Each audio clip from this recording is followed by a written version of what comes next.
Hi ಸ್ನೇಹಿತರೆ, ತಮ್ಮೆಲ್ಲರಿಗೂ ಕೂಡ ಮತ್ತೊಮ್ಮೆ ಸಾಧನಾ ಅಕಾಡೆಮಿಯಿಂದ ಸಾಮಾನ್ಯ ಜ್ಞಾನ 2025 ಪ್ರಶ್ನೋತ್ತರ ಸರಣಿ. ಇವತ್ತು ನಾನು ಮಾತಾಡ್ತಾ ಇರ್ತಕ್ಕಂಥ ಸರಣಿ ನಂಬರ್ 8. ಇವತ್ತು 8ನೇ ಸೆಷನ್ಸ್ಗೆ ನಾವು ಇವತ್ತು ಕಾಲಿಟ್ಟಿದ್ದೀವಿ.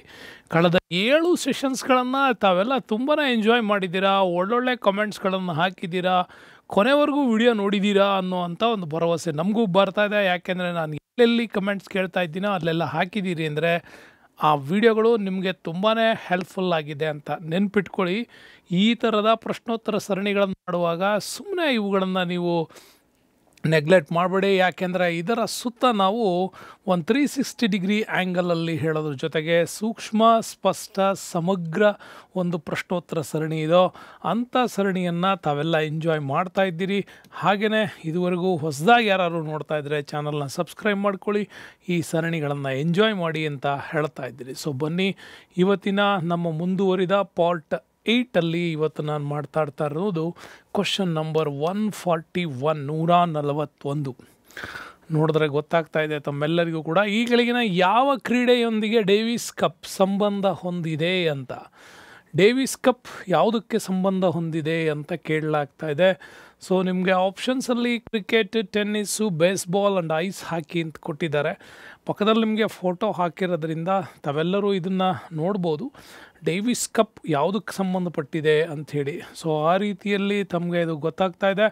ಸೊ ಈ ಡೇವಿಸ್ ಕಪ್ ಅಂತಕ್ಕಂಥದ್ದು ಬಹಳ ಇಂಪಾರ್ಟೆಂಟಾಗಿ ಇದು ಟೆನ್ನಿಸ್ಗೆ ಸಂಬಂಧಪಟ್ಟಂಥ ಒಂದು ಕ್ರೀಡೆ.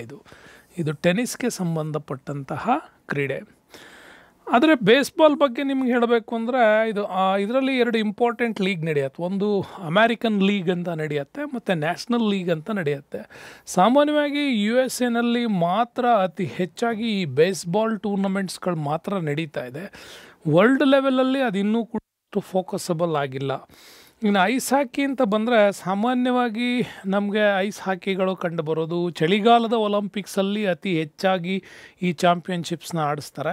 ಅದು ಬಿಟ್ಟರೆ ಸ್ವಲ್ಪ ಪ್ರೈವೇಟಾಗಿ ಆಡಿಸ್ತಕ್ಕಂಥದ್ದು ಯುರೋಪಿಯನ್ ಚಾಂಪಿಯನ್ಶಿಪ್ಸ್ ಅಂತ ಕೂಡ ನಡೀತದೆ. ಇವೆರಡು ನಾಮಿನೇಟೆಡ್ ಆಗಿರ್ತಕ್ಕಂಥ ಬಹಳ ಇಂಪಾರ್ಟೆಂಟ್ ಆಗಿರ್ತಕ್ಕಂಥದ್ದು. ಇನ್ನು ಕ್ರಿಕೆಟ್ ವಿಚಾರಕ್ಕೆ ಬಂದರೆ ತಮ್ಮೆಲ್ಲರಿಗೂ ಗೊತ್ತಿದೆ, ಇಲ್ಲಿ ವರ್ಲ್ಡ್ ಟೆಸ್ಟ್ ಸೀರೀಸ್ ಕೂಡ ಮಾಡ್ತಾ ಇದ್ದಾರೆ, T20 ಸೀರೀಸ್ ಮಾಡ್ತಾ ಇದ್ದಾರೆ, ಒನ್ ಡೇ ಸೀರೀಸ್ ಮಾಡ್ತಾ ಇದ್ದಾರೆ.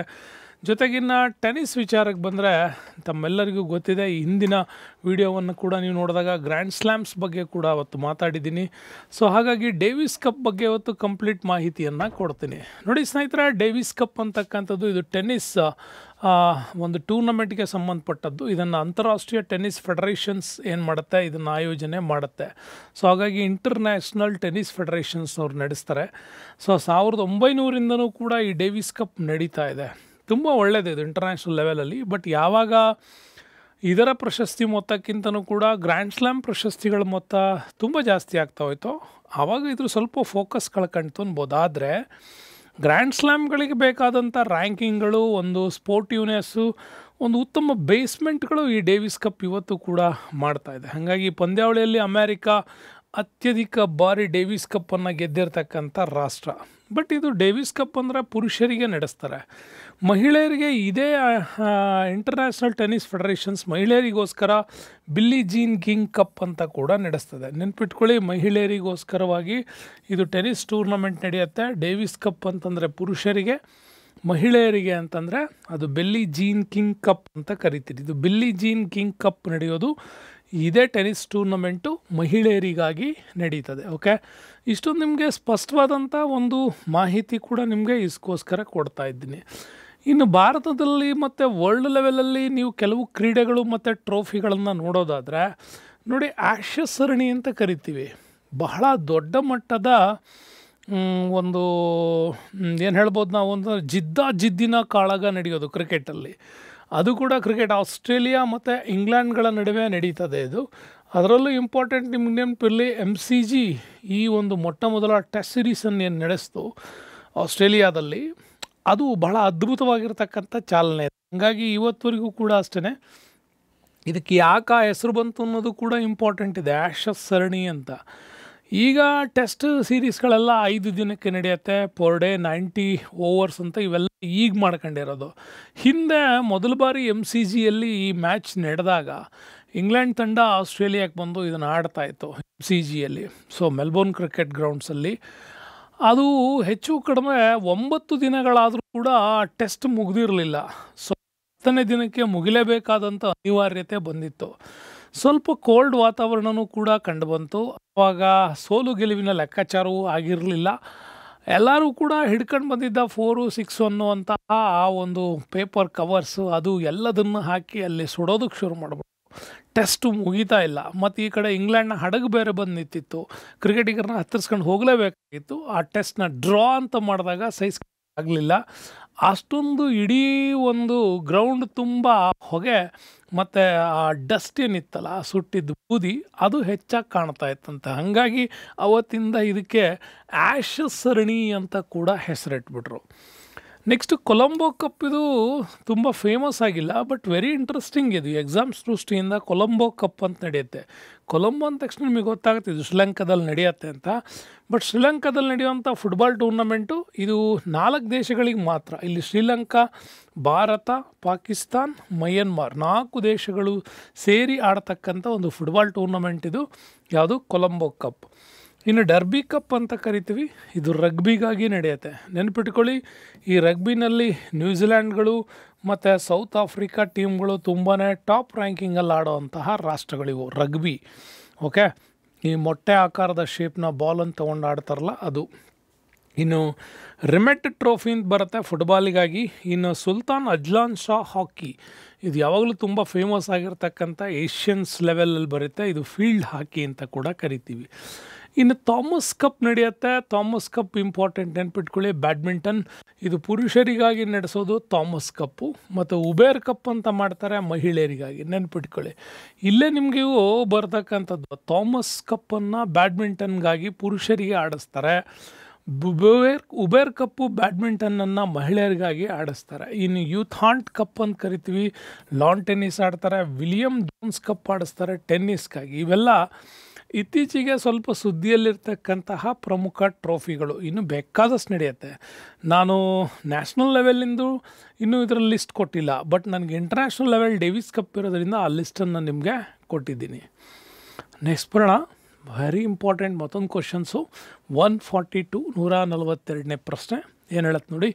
ನೊಬೆಲ್ ಪ್ರಶಸ್ತಿ ಗೆದ್ದ ಮೊದಲ ಭಾರತೀಯ ಯಾರು? ನೋಡಿ, ಆಲ್ಫ್ರೆಡ್ ನೊಬೆಲ್ ಅವರ ಒಂದು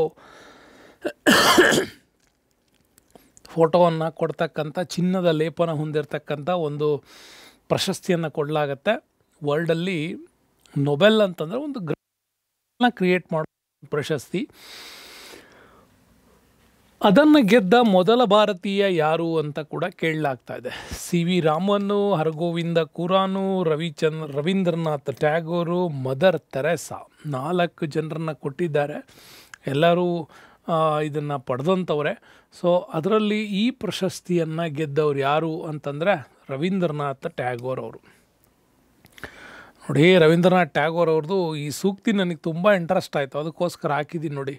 ಪ್ರಯತ್ನ ಮಾಡಿ ಸೋಲು,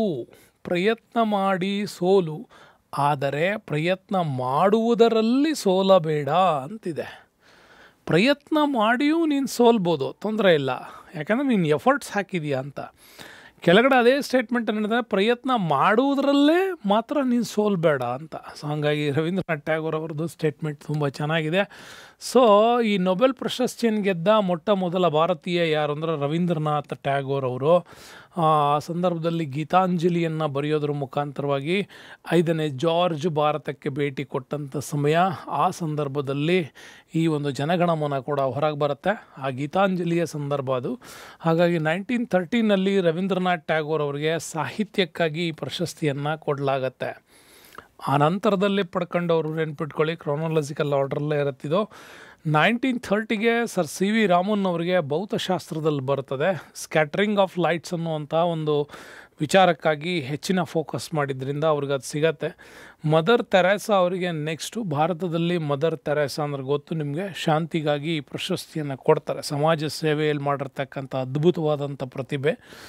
ನೆಕ್ಸ್ಟು 1998 ಅಮರ್ತ್ಯ ಸೇನ್ ಅವ್ರಿಗೆ ಕೊಡ್ತಾರೆ ಅರ್ಥಶಾಸ್ತ್ರಕ್ಕಾಗಿ. ಅಮರ್ತ್ಯ ಸೇನ್ ಆ ಸಂದರ್ಭದಲ್ಲಿ ಮಾಡಿದಂಥ ಬಹುದೊಡ್ಡ ಕೆಲಸ, ಆಮೇಲೆ ಹ್ಯೂಮನ್ ಡೆವಲಪ್ಮೆಂಟ್ ಆಫ್ ಇಂಡೆಕ್ಸ್ನ ವಿಚಾರದಲ್ಲಿ ಅವ್ರಿಗೆ ಮಂಡಿಸ್ತಕ್ಕಂಥ ವಿಚಾರಗಳು ಅದು ತುಂಬಾ ಆಯಿತು. ನೆಕ್ಸ್ಟ್ 2014 ಕೈಲಾಸ್ ಸತ್ಯಾರ್ಥಿ ಅವರಿಗೆ ಶಾಂತಿಗಾಗಿ ಕೊಡ್ತಾರೆ. ಯಾಕೆ ಅಂತಂದರೆ ಭಾರತದಲ್ಲಿ ಮಕ್ಕಳ ಶಿಕ್ಷಣಕ್ಕಾಗಿ ದುಡಿದಂಥ ಮಹಾನ್ ವ್ಯಕ್ತಿ ಕೈಲಾಸ್ ಸತ್ಯಾರ್ಥಿ. ಅದು ಅಂದರೆ ತುಂಬ ರಿಮೋಟ್ ಏರಿಯಾಗಳಲ್ಲಿ, ಅಂದರೆ ಬಹಳ ಕಷ್ಟ ಇರೋವಂಥ ಕಡೆ, ಶಿಕ್ಷಣಕ್ಕೆ ಅವಕಾಶ ಇಲ್ಲದಿರೋ ಕಡೆ ಎಲ್ಲ ಇವರಿಗೆ ಕೊಡ್ತಾರೆ. ಅವತ್ತು ಅದು ಜಾಯಿಂಟ್ ಕೂಡ ಪಾಕಿಸ್ತಾನದ ಮಲಾಲಾ ಅವ್ರ ಜೊತೆಗೂ ಸೇರಿಸ್ಬಿಟ್ಟು ಈ ಕೈಲಾಸ್ ಸತ್ಯಾರ್ಥಿ ಅವರಿಬ್ಬರು ಕೂಡ ಶಾಂತಿಗಾಗಿ ಆ ಪ್ರಶಸ್ತಿಯನ್ನು ಪಡ್ಕೊಂಡಿರ್ತಾರೆ.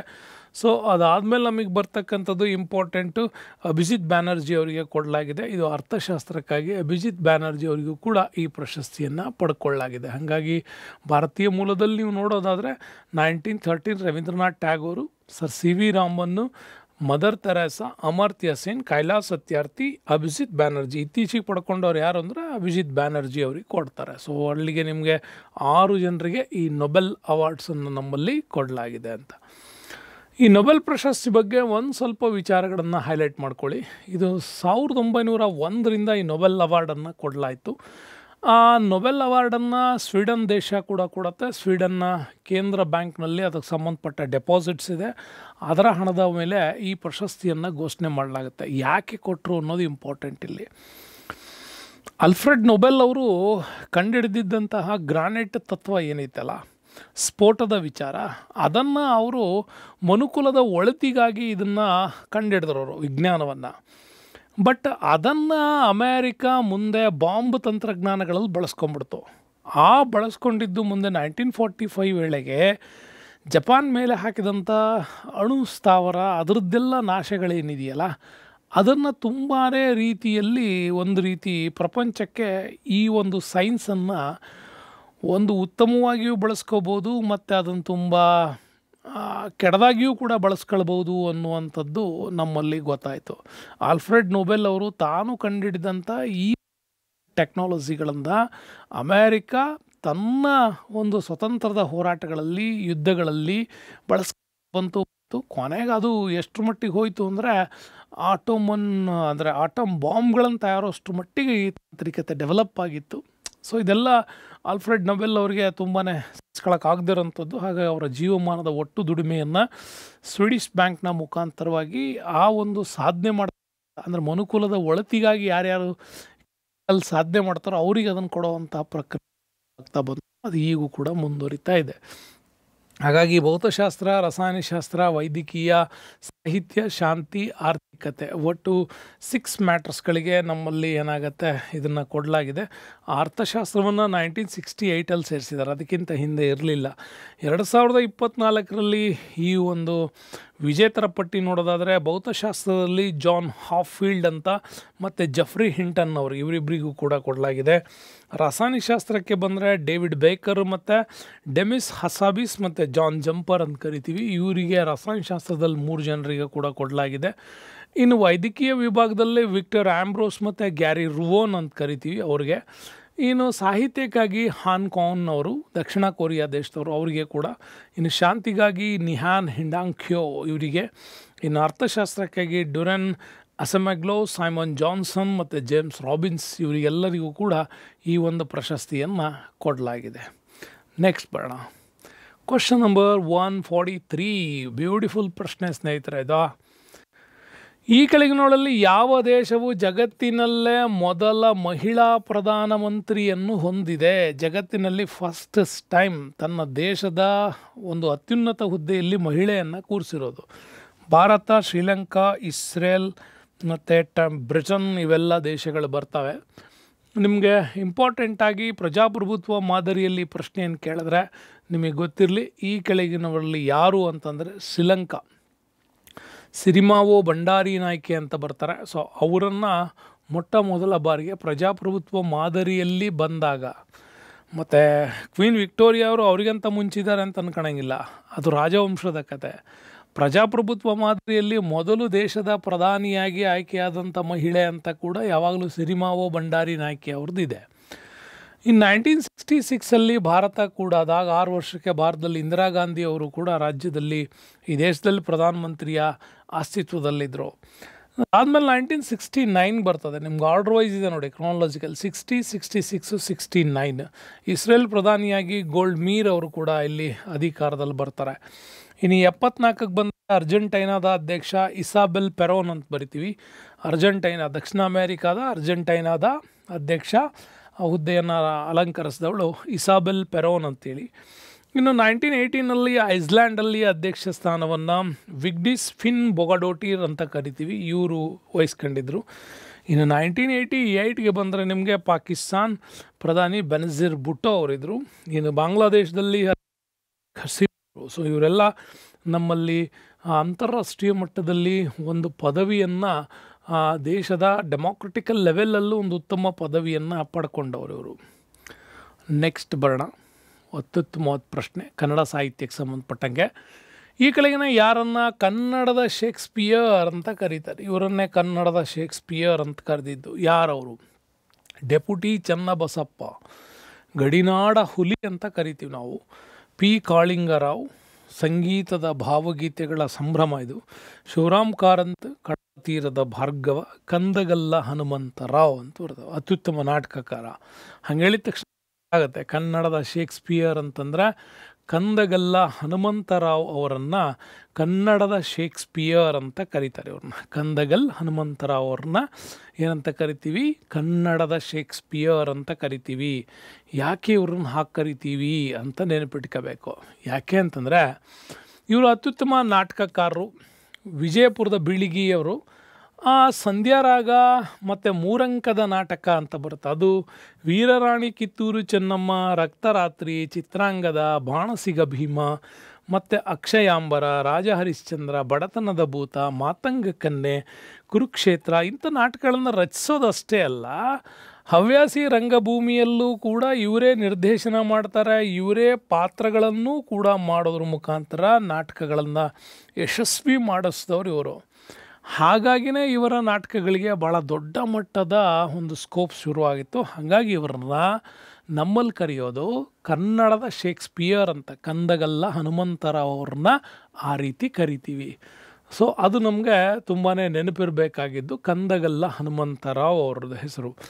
ಇನ್ನು ಡೆಪ್ಯೂಟಿ ಚನ್ನಬಸಪ್ಪ ಅವ್ರನ್ನ ನೀವು ನೋಡೋದಾದರೆ ಕನ್ನಡದ ದೀಪ ಅಂತ ಕೂಡ ಕರೀತಾರೆ.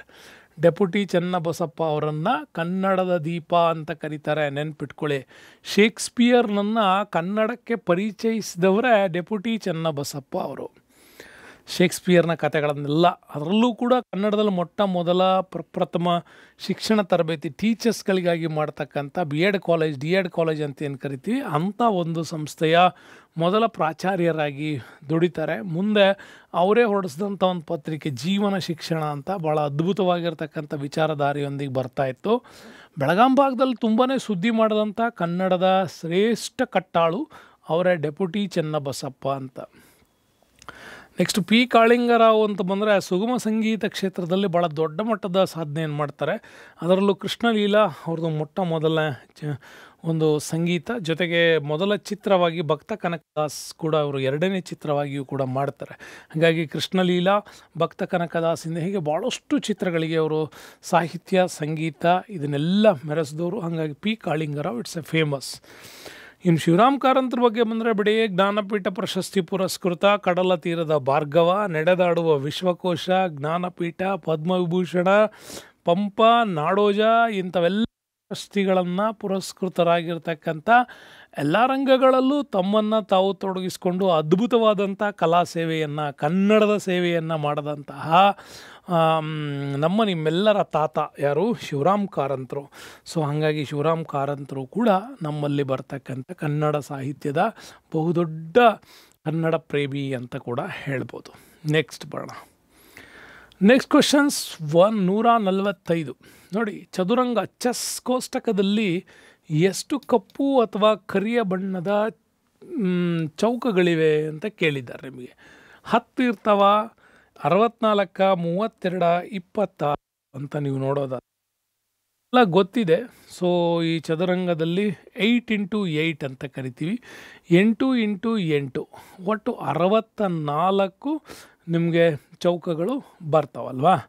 ಇಲ್ಲಿ ಕೇಳಿರೋದೇನು, ಅದರಲ್ಲಿ ಕಪ್ಪು ಬಣ್ಣದ್ದು ಎಷ್ಟು ಅಂತ ಕೂಡ ಕೇಳಿರೋದು. ಸೊ ಹೀಗೆ ನಮಗೆ 8 ಬರ್ತವೆ, ಹೀಗೆ 8 ಬರ್ತಾವಲ್ವಾ. ಅದರಲ್ಲಿ ಕಪ್ಪು ಬಿಳಿ ಇರ್ತವೆ. ಹಾಗಾಗಿ ಇಲ್ಲಿ ಕಪ್ಪು ಬಿಳಿದು ಎಷ್ಟು ಅಂತ ಕೇಳಿರೋದ್ರಿಂದ 32 ನಮ್ಮಲ್ಲಿ ಕಪ್ಪು ಇರುತ್ತೆ. ಹಾಗೆಯೇ ಬಿಳಿ ಬಣ್ಣದ್ದು 32 ಇರ್ತದೆ. ಓಕೆ, 32 + 32 ಅದು ಟೋಟಲ್ 64 ನಮ್ಮಲ್ಲಿ ಚದುರಂಗದ ಚೌಕಗಳು ಇಲ್ಲಿ ಕಂಡು ಬರ್ತವೆ. ಯಾಕೆ ಇಲ್ಲಿ ನಿಮ್ಗೊಂದು ಫೋಟೋ ಹಾಕಿದ್ದೀನಿ ಗುಕೇಶ್ ಅವ್ರದ್ದು. ಇತ್ತೀಚೆಗೆ ಭಾಳ ಸುದ್ದಿಯಲ್ಲಿದ್ದಂಥ ಅತ್ಯಂತ ಚಿಕ್ಕ ವಯಸ್ಸಿನಲ್ಲೇ ಇಂಟರ್ನ್ಯಾಷನಲ್ ಲೆವೆಲಲ್ಲಿ ಸುದ್ದಿ ಮಾಡಿದಂಥವ್ರವರು ಗುಕೇಶ್. ಅವ್ರ ಫೋಟೋ ನಿಮಗೋಸ್ಕರ ಹಾಕಿದ್ದೀನಿ. ಓಕೆ, ಚದುರಂಗದ ವಿಚಾರಕ್ಕೆ ಬಂದರೆ 64 ಚೌಕಗಳಿರ್ತವೆ. 32 ಬಿಳಿ, 32 ಕಪ್ಪು ಇರುತ್ತೆ. ಅದರಲ್ಲಿ 16 ಕಾಯಿಗಳನ್ನು ಪ್ರತಿ ಅಂದರೆ ಇಬ್ಬರು ಆಟಗಾರರು ಇರ್ತಾರೆ. ಸೊ 1+1 ಅಲ್ವಾ. ಸೊ ಇವರಿಗೆ ಒಂದು 16 ಕಾಯಿಗಳು, ಫಸ್ಟ್ ಸಾಲಲ್ಲಿ 8, ಸೆಕೆಂಡ್ ಸಾಲಲ್ಲಿ 8, ಈ ರೀತಿ 16 ಕಾಯಿಗಳು ಪ್ರತಿ ಆಟಗಾರನ ಹತ್ರ ಇರ್ತಾವೆ. ಒಟ್ಟು 32 ಕಾಯಿಗಳಲ್ಲಿ ಈ ಗೇಮ್ ನಡೆಯುತ್ತೆ. ಒಂದು ರಾಜ ಇರುತ್ತೆ, ಒಂದು ರಾಣಿ ಇರುತ್ತೆ, 2 ಆನೆ ಇರ್ತವೆ, 2 ಕುದುರೆ ಇರ್ತವೆ, 2 ಒಂಟೆ ಇರ್ತವೆ, 8 ಪದಾತಿ ದಳ. ನೀವು ನೆನಪಿಟ್ಕೊಳ್ಳಿ, ಇಲ್ಲಿ 2, 4, 6, 8 ಒಟ್ಟು 8 ಬ್ಯಾಕಲ್ಲಿ, ಫ್ರಂಟಲ್ಲಿ 8. ಸೊ ಈ ರೀತಿ 8 ಪದಾತಿ ದಳ, 8ರಲ್ಲಿ ಒಂದು ರಾಜ, ರಾಣಿ, 2 ಆನೆ, 2 ಕುದುರೆ, 2 ಒಂಟೆ ಇರ್ತವೆ. ಇನ್ನಿದು ಚೆಸ್ಸು ಭಾರತದ ಅತ್ಯಂತ ಪ್ರಾಚೀನ ಕ್ರೀಡೆ ಅಂತ ಕರಿತೀವಿ. 6ನೇ ಶತಮಾನದಲ್ಲೇ ನಮಗೆ ಭಾರತ ಮತ್ತು ಗ್ರೀಕು, ಈಜಿಪ್ಟ್ ದೇಶಗಳಲ್ಲಿ ಚೆಸ್ ಆಡಿರೋದ್ರ ಬಗ್ಗೆ ನಮಗೆ ದಾಖಲೆಗಳು ಸಿಗ್ತವೆ. ಅದರಲ್ಲಿ ಯುರೋಪಿಗೆ ಚೆಸ್ ಮುಟ್ಟಿದ್ದು ಹೆಂಗೆ ಅಂದರೆ ಸ್ಪೇನ್ ಮೂಲಕ ಯುರೋಪನ್ನು ತಲುಪ್ತಿದ್ದು. ಸ್ಪೇನ್ನ ಯಾತ್ರಿಕರು ಇದನ್ನು ಇಲ್ಲಿಗೆ ಯುರೋಪ್ಗೆ ತಲುಪಿಸಿದ್ರು ಅಂತ ಹೇಳ್ತಾರೆ. ವರ್ಲ್ಡ್ ಲೆವೆಲಲ್ಲಿ ಗ್ರ್ಯಾಂಡ್ ಮಾಸ್ಟ್ರಲ್ಲಿ ಭಾಳ ದೊಡ್ಡ ಮಟ್ಟದ ಹೆಸರು ಮಾಡಿದವರು ಭಾರತದಲ್ಲಿ ವಿಶ್ವನಾಥನ್ ಆನಂದ್ ಅವರು. ಇತ್ತೀಚೆಗೆ ನಮಗೆ ಗೊತ್ತಿದೆ ದ ಸ್ಟ್ಯಾಂಡರ್ಡ್ ಆಗಿದೆ ಭಾಳ ಚಿಕ್ಕ ವಯಸ್ಸಲ್ಲಿ, ಒಂದು 18ನೇ ವಯಸ್ಸಿನಲ್ಲೇ ಗ್ರ್ಯಾಂಡ್ ಮಾಸ್ಟರ್ ಲೆವೆಲ್ಲಿಗೆ ಬೆಳೆದವರು ಗುಕೇಶ್ ಅವರು. ಓಕೆ, ಅದು ಇತ್ತೀಚೆಗೆ ಸಿಕ್ಕಂತಹ ಒಂದು ದೊಡ್ಡ ಅವಾರ್ಡ್ ನಮ್ಮ ದೇಶಕ್ಕೆ. ನೆಕ್ಸ್ಟ್ ಬೇಡ, ಭಾರತದಲ್ಲಿ ಆಪರೇಷನ್ ಫ್ಲಡ್ ಅಂತ ಈ ಕೆಳಗಿನಲ್ಲಿ ಯಾವುದಕ್ಕೆ ಸಂಬಂಧಪಟ್ಟಿದೆ? ಭಾಳ ದೊಡ್ಡ ಮಟ್ಟದಲ್ಲಿ ಕ್ರಾಂತಿಗಳು ನಡೆದಿದೆ. ಹಸಿರು ಕ್ರಾಂತಿ ನಂತರ ಎಲ್ಲದರಲ್ಲೂ ಕ್ರಾಂತಿ ಮಾಡಿದ್ದೀವಿ.